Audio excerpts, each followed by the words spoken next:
or drug addiction, alcoholism or drug addiction. Many times people see someone who drinks to a certain level and says maybe they will change. But the problem with alcoholism or other drugs is that they move from one level of addiction to another. Alcohol and drugs will impact your partner's life. If you're thinking about marriage to that person, alcohol or drugs will impact their life in a negative way. It will impact their work, their health, and how they relate with you. So do not ignore if you see any signs of addiction that might be costly to your marriage in the future. Alcohol could also lead to later on to physical violence, even it could lead to physical violence or even to marital infidelity. Most people who drink are not faithful in marriage. That's the truth. And certain other people also have issues with physical violence. Some of you have grown up from homes where one of the parents is an alcoholic. And as a result, you have suffered and have seen your mother or your father suffer. Such things happen, so don't risk for that. So we've talked about alcoholism or drug addiction. Point number 9, if somebody has a history of infidelity, how will I know that someone has a history of infidelity? You can know from campus here already. There are these men who, whenever first years enter, the other ones, they have grow old and they begin what we used to call gold rush. Do you have gold rush in Makerere? Gold rush? Where the first years, as soon as the orientation week ends, the senior students have new girlfriends and the old ones who are in second, third year are dumped. Do you have such things? Well, there are people who are like that. Even people in church. You find them that they are very holy, they sing very well, but they have a problem. We call it in another English phrase, trifling with hearts. This is a man that can be dealing with 5 ladies at the same time. I told you at 7, he tells one, I love you. At 8 p.m., the next one at 9, he says that God has given him so much love that it cannot be restricted to one person. It overflows. That is not love. That is lust, and that is unfaithfulness. Now, the problem with infidelity is that marriage does not cure lust. Let me repeat that. Marriage does not cure what? Lust. If somebody is not comfortable to court you as one person, you may be 2 or 3 of you in your marriage in future. So it is good to know whether this person is someone who is loyal to you as one person, will focus and give you the attention you need as you learn about each other and you're working towards a marriage together. And even if the person tells you, I used to be this kind of person, but now I am no longer. I used to have this many people, I have done this and that in my past, infidelity. But now I have changed. Still ask yourself, with all that this man has narrated to me he did in the past, even if he has stopped, am I comfortable with that in marriage? Ask yourself, am I? And if you are comfortable with it, then don't go into marriage feeling suspicious. But if you are sincere that you're not comfortable with what your fiancé or the one who you're dating with now in preparation for marriage, if you're not comfortable with his past, don't move on. Sometimes they say there is this thing we call instinct. I don't know how it works. Some people call it luck or bad luck. But your instinct may tell you something is just missing out of this thing. Now, slow down until you're sure what is missing out before you make a decision. It is good that if something about this person's relationships bother you, that you will take time before you make a choice. Point number 10, another red flag, someone with a controlling nature, controlling attitude. A person who is relating with you, but since the time you joined that relationship, they try to control your life. For example, they control who you see, who you talk to, they control where you go, even how you spend your money, they control. They control who you can befriend on Facebook, and they will tell you who to unfriend. They control what you eat, and even what you wear. You see, marriage is not a control center where we have someone at the commanding seat and controls. Even though the two people in marriage become one, God has not allowed it that the man should be able to dictate or the woman to dictate to the level that the person you're married to does not have a say. Marriage is partnership. People consult together before making what? Decisions. But if somebody is controlling you, telling you who you should befriend and who you should unfriend and who you should not talk to and what you should not wear, listen, that person has a defect in them. They are a romantic dictator. They may quote it with some sweet words for a time, but when you get married, that is the guy that might tell you, you're not even allowed to greet your neighbor. Don't greet this uncle of mine, he's a witch. Don't do this, don't do that. He becomes your conscience. And so right and wrong is determined by him. There should be room for you to grow as a lady and as a man. A healthy relationship does not have controlling gears. Everything works based on mutual respect and understanding. Now, having said that, I should comment a little bit about preferences. Some people, when they want to get married, there are things that they see in the person they are courting and they want to change those things. For example, they find you're a lady who likes to put on, how shall I call them? Are they called wigs or weaves? I'm not a lady, help me. The one that may just leave you when the wind blows very fast. Huh? It's a wig. W-I-G. So what is a weave? The one that you have to put semi-permanent. Oh, I see now. So this person has told you they love you, but they don't love the wig. But for you, you have grown up admiring those people who like wigs, and you also have come to love what? Wigs. So the point comes of controversy. The man says, if you marry me, no more what? No more wigs. And you also say, even for me, really, I don't think I can live without wigs. So you find these little controversies. Now, sometimes because the man likes you, he will hide his hatred for it, and he knows as soon as he marries you, he will have the authority to now what? Dictate, because you're married, you're going nowhere. So he will keep quiet a little bit, and then in marriage it will appear, and you will not like it anymore. So let me put it like this. Marry somebody that you have totally embraced everything in her or him. Marriage is not meant to change people from what they were to something that you want them to what? To be. There are areas of compromise. You may say, this one, even if she doesn't change, I can live with what? With it. But what if you go into marriage thinking you're going to make her change and she refuses to what? To change. What will happen? And that brings me to another point. Many people have this thing of marry and convert.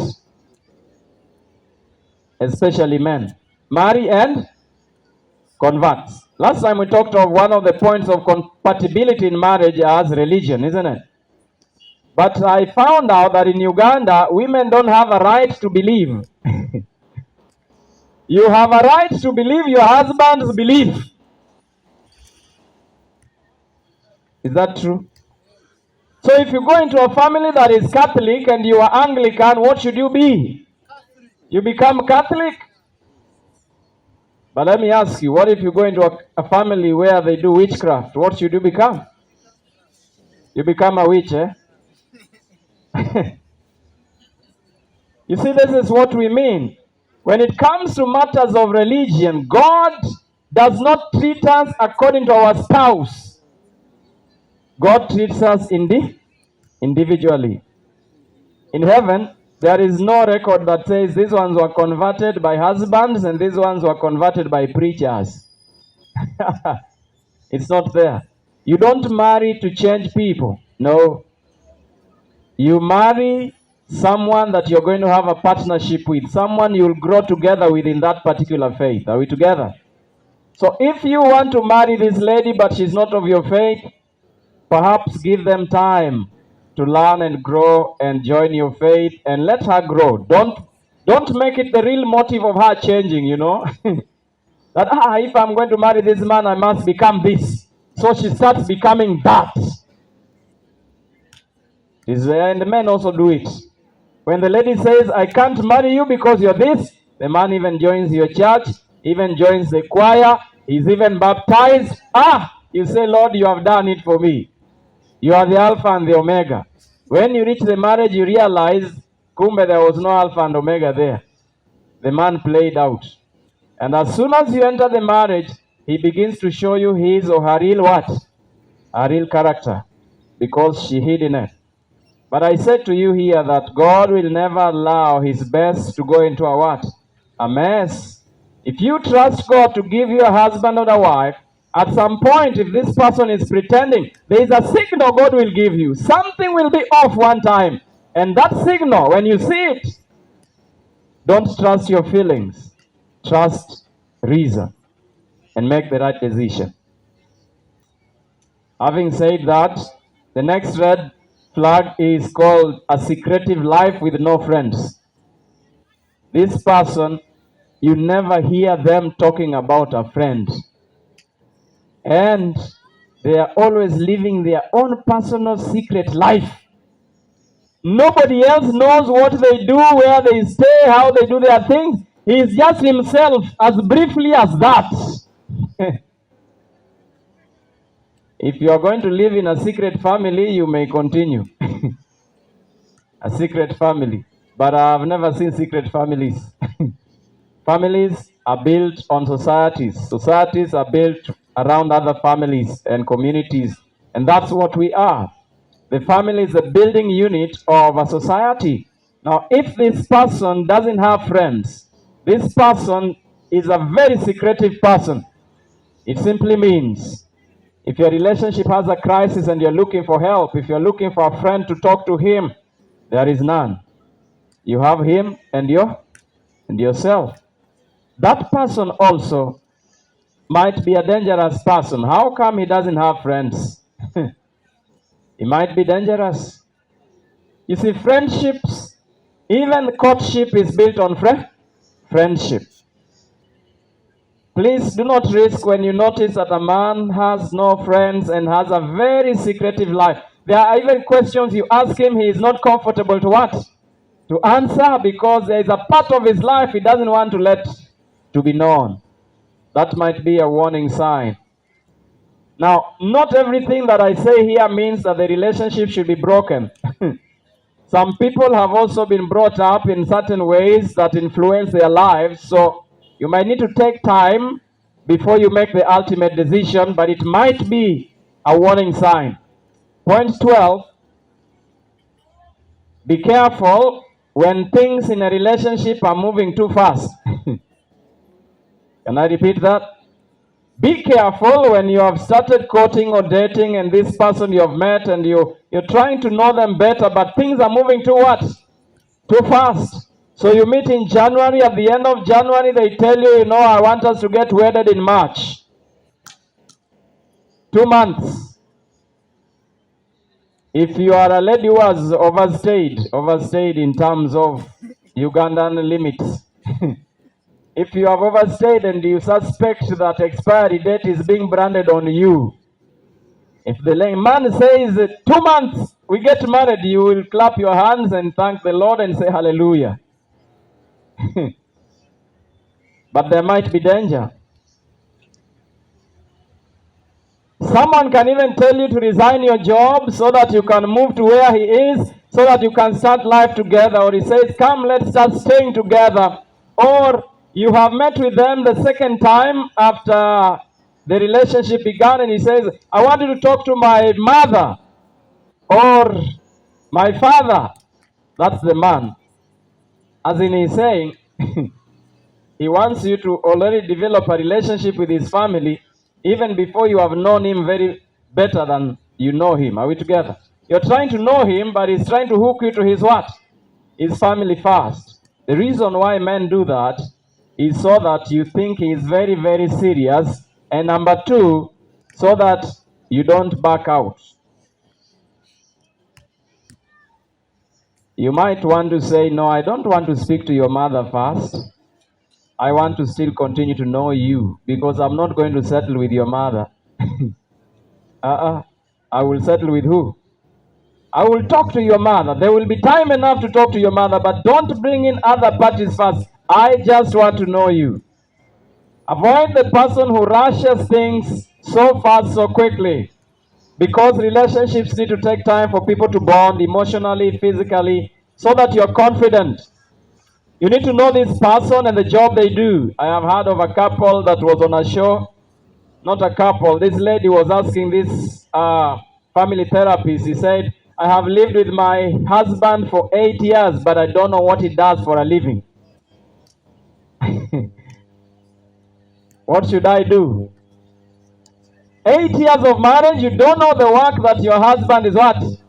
Is doing. And the man told him there might only be two options. Either he works with the government agencies that investigate crime, or he is the ones that the agencies are looking for.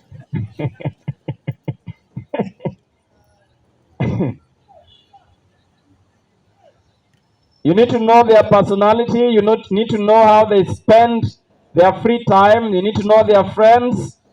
It is good to take time. Please don't rush. When it comes to marriage, don't rush. You have a lifetime ahead of you. Don't rush. All right. Number 13. I guess this will be my last. If you're a Christian, this is for someone who is a Christian or who loves God. If you love God, avoid someone who mocks spiritual things. Can I repeat that? If you love God, if you hear this person is not very committed to spiritual things, be careful. The way they talk about spiritual issues, be careful. For example, you tell the person, we may not meet today, I'm going to church. Or I had a meeting in church. And they tell you, you also with your church things, Banange. Be careful there. If they are not comfortable with your church things before marriage, will they all of a sudden be comfortable when you are married? No. If you tell them, today as we have met, can we pray? You love God, you want God's blessing. Can we what? Can we pray even for food only? A man says, the farmer prayed for this one before it was planted. Be careful with those who mock spiritual things. Just be careful. They will deny you the freedom of religion as soon as you get married. A person who mocks spiritual things will have different standards from your standards. Let me give you a good example. As a Christian lady, you have a certain way you want to dress, isn't it? You want to cover yourself in a way that you think honors God. But the man has his own idea of modesty.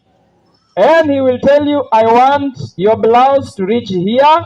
I need to see those things. I want your skirt to reach here. I need to begin admiring those things. and you feel that this is not what you want yourself, you are dishonoring who? God in your principle of Christianity. And since you think you love Him, you will change your standard so that you please Him.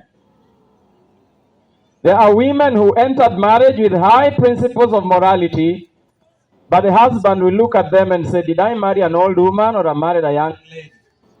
But you're just trying to live modestly to avoid tempting other men. But your husband sees it differently. Just be what? Be careful. I remember one time I was in a relationship with a certain lady before I got married. And I made it clear to her that for me, this is the kind of dress that I think is deserving of a Christian woman.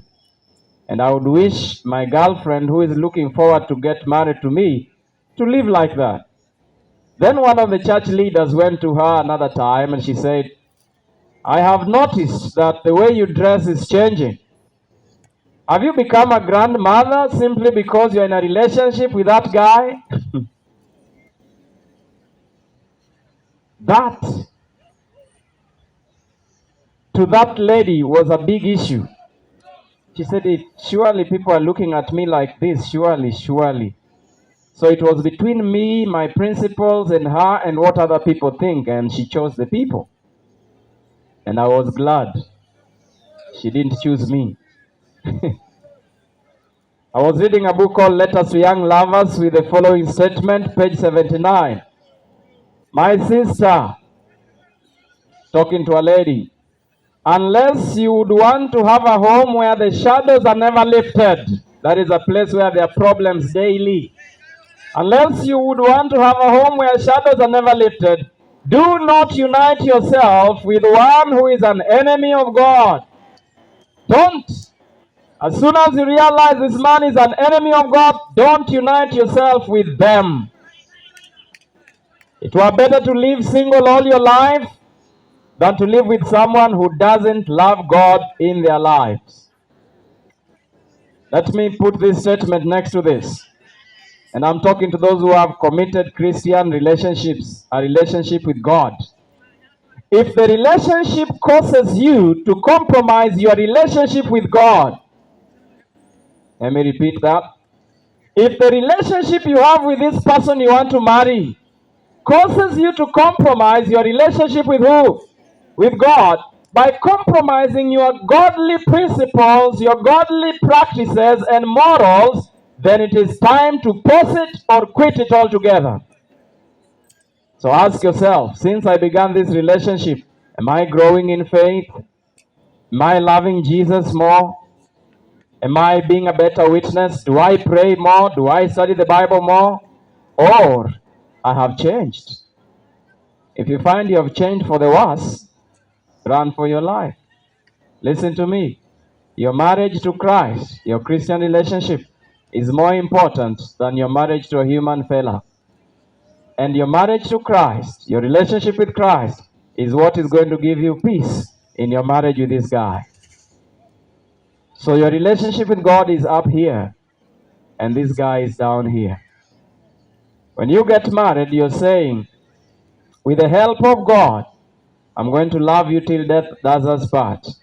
But I don't have that kind of love in me. But I'm praying that God will give it to me every day to love you. God is the source of love because God is what? Now, if you eliminate God from your relationship or your marriage, what do you have left? Chaos. So based on these things that we have shared, you need to know when to quit, when to stop, when to pause. May God help you. There might be many more, but those are the major ones that we could look at. Tomorrow, we will look at